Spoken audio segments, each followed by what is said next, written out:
Jadi rencana untuk impor 105.000 mobil pickup dari India, saya sudah menyampaikan pesan kepada pemerintah untuk rencana tersebut ditunda dulu, mengingat Presiden masih di luar negeri. Tentunya Presiden pada saat pulang akan membahas detail-detail mengenai impor tersebut, dan tentunya juga Presiden akan meminta pendapat dan mengkalkulasi kesiapan dari perusahaan dalam negeri. Nah, sehingga kami sudah menyampaikan pesan untuk ditunda dulu, demikian. Jadi rencana untuk impor 105.000 mobil pickup dari India, saya sudah menyampaikan pesan kepada pemerintah untuk rencana tersebut ditunda dulu, mengingat Presiden masih di luar negeri. Tentunya Presiden pada saat pulang akan membahas detail-detail mengenai impor tersebut, dan tentunya juga Presiden akan meminta pendapat dan mengkalkulasi kesiapan dari perusahaan dalam negeri. Nah, sehingga kami sudah menyampaikan pesan untuk ditunda dulu, demikian. Ya, Presiden Amerika Serikat Donald Trump berencana untuk menaikkan tarif global sementara menjadi 15%, naik dari 10%. Rencana terbaru Trump tersebut diungkapkan setelah Mahkamah Agung membatalkan tarif global Trump yang diterapkan pada tahun 2025 lalu.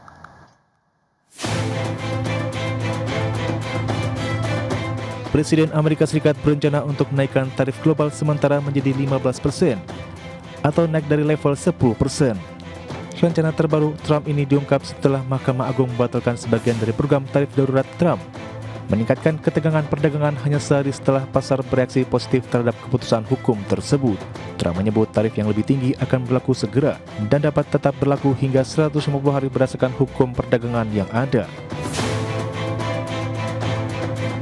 Sebelumnya Mahkamah Agung memutuskan dengan suara 6-3 bahwa Undang-Undang Kekuasaan Ekonomi Darurat Internasional tidak memberikan wewenang kepada Presiden untuk memberlakukan tarif yang luas, memperkuat peran Kongres atas kebijakan pajak dan perdagangan. Pasar awalnya menyambut baik keputusan Jumat lalu, dan analis mengatakan keputusan tersebut dapat untuk sementara meredakan kekhawatiran inflasi dan mengurangi ketidakpastian perdagangan. Namun para ahli telah memperingatkan bahwa optimisme mungkin hanya berlangsung singkat.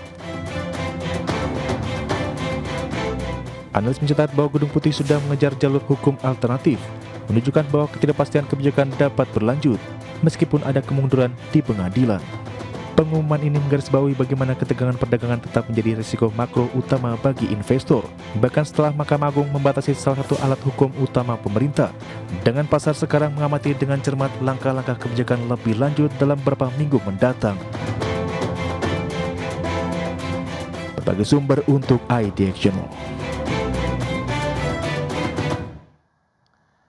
Selanjutnya dari bursa global, indeks harga saham atau indeks saham Amerika Serikat ditutup penguat pada Jumat pekan lalu, dipimpin oleh kenaikan saham Alphabet, Amazon, dan perusahaan besar Wall Street lainnya setelah Mahkamah Agung membatalkan tarif global Presiden Donald Trump. Adapun Mahkamah Agung memutuskan secara voting dengan perbandingan 6-3 menentang tarif global Trump yang diberlakukan tahun lalu. Berdasarkan Undang-Undang Federal untuk Keadaan Darurat Nasional, kita lihat data selengkapnya pada peragaan di hari Jumat, indeks S&P 500 naik 0,69%, ditutup di level 6.909. Kemudian indeks Nasdaq Composite yang menguat 0,9% ke posisi 22.886, dan indeks Dow Jones Industrial Average yang naik 0,47% ke level 49.625. Dari bursa Amerika kita ke bursa Eropa, pemirsa. Bursa ekuitas Eropa yang berakhir di zona hijau pada perdagangan di hari Jumat setelah investor menyebut putusan Mahkamah Agung Amerika Serikat yang membatalkan tarif luas Presiden Donald Trump. STOXX 600 ditutup naik 0,8% ke posisi 630,56.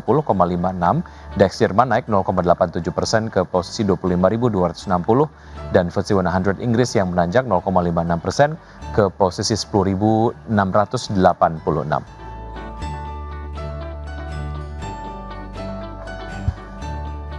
PT Jasa Marga Persero Tbk menerbitkan obligasi dengan nilai emisi mencapai 2,06 triliun rupiah. Ya, berdasarkan prospektus perseroan, menerbitkan obligasi melalui 4 tenor yang memiliki jangka waktu 3 hingga 10 tahun. Besaran kupon yang ditawarkan obligasi ini berada pada kisaran 5,7% hingga 6,75% per tahun. Adapun nantinya, sebagian besar dana terhimpun akan digunakan untuk penyetoran modal kepada anak usaha PT Jasa Marga Japek Selatan dengan nilai sebesar 1,3 triliun rupiah. Dana yang disuntikan tersebut akan digunakan sebagai tambahan dana untuk melanjutkan pembangunan ruas jalan tol Jakarta Cikampek 2 Selatan. Sementara itu, sisa dana hasil penawaran umum akan dialokasikan untuk melakukan penyetoran modal kepada anak usaha PT Jasa Marga Jogja Bawen, di mana nantinya dana tersebut akan digunakan sebagai tambahan untuk pembangunan ruas jalan tol Jogja Bawen.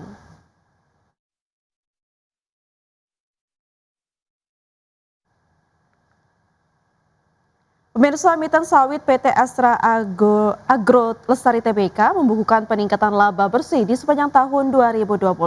Ya, didukung oleh kenaikan pendapatan, laba perseroan ataupun laba bersih perseroan meningkat 28,25% year on year menjadi 1,47 triliun rupiah. Emiten sawit PT Astra Agro Lestari Tbk membukukan peningkatan pendapatan dan laba bersih sepanjang tahun 2025. Pada tahun lalu, perseroan membukukan laba bersih sebesar 1,47 triliun rupiah, yang didukung oleh pendapatan sebesar 28,6 triliun rupiah. Pendapatan tersebut naik 31,35% secara tahunan, dari sebelumnya sebesar 21,81 triliun rupiah. Pendapatan perseroan berasal dari minyak sawit mentah dan turunannya sebesar 25,52 triliun rupiah, inti sawit dan turunannya sebesar 3,12 triliun rupiah, dan pendapatan lainnya senilai 10,92 miliar rupiah. Sementara itu, berdasarkan segmen operasinya, perseroan memperoleh pendapatan bersih sebesar 11,77 triliun rupiah dari segmen operasi di Sumatera, lalu 12,88 triliun rupiah dari Kalimantan, dan sebesar 16,67 triliun rupiah dari Sulawesi. Dari sisi bottom line, laba bersih tercatat meningkat 28,25% secara tahunan menjadi 1,47 triliun rupiah.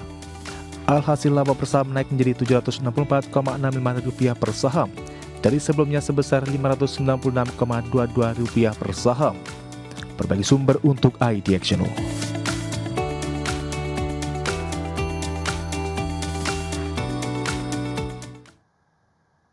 Emiten jasa logistik dan pelayaran PT Samudra Indonesia Tbk atau SMDR menyiapkan langkah ekspansi besar pada 2026. Ya, dengan prospek bisnis pelayaran yang dinilai masih menjanjikan, perseroan menganggarkan belanja modal hingga 200 juta dolar Amerika Serikat atau setara 3 triliun rupiah, dan ekspansi ini meliputi pembangunan terminal baru, penambahan armada hingga perluasan jaringan ke Jepang. PT Samudra Indonesia Tbk optimis kinerja tahun 2026 akan lebih baik. Direktur Utama Bani M. Mulya menyebut kondisi global saat ini menjadi blessing in disguise di tengah tingginya tensi perdagangan dan geopolitik. Meski ekspor Cina ke Amerika Serikat menurun pasca kebijakan tarif, total ekspor Cina ke pasar global justru meningkat. Selama operasional berjalan aman dan lancar, pendapatan perusahaan dinilai berpotensi tumbuh. Untuk mendukung ekspansi, SMDR menyiapkan capex sekitar 200 juta dolar Amerika Serikat. Salah satunya untuk membangun terminal peti kemas di Pelabuhan Petimban, Jawa Barat. Terminal ini diharapkan menambah kapasitas dan mengurai kemacetan arus barang dari dan ke wilayah barat serta timur Indonesia. Selain itu, dana juga dialokasikan untuk pembelian kapal peti kemas, kapal tanker, pengembangan galangan kapal, dan penambahan armada truk. Ekspansi SMDR juga menyasar pasar Jepang melalui kemitraan dengan Imeto Corporation. Kerjasama ini melahirkan Blue Ocean Shipping yang berbasis di Kobe dan ditargetkan beroperasi semester pertama 2026. Perusahaan akan mulai dengan 2 kapal dan secara bertahap menambah armada untuk menangkap peluang pasar pelayaran pesisir Jepang dan short sea regional. Sementara itu, di pasar modal saham SMDR terkoreksi hampir 10% secara year to date, namun masih menguat lebih dari 65% secara tahunan. Berbagai sumber untuk IDX Channel.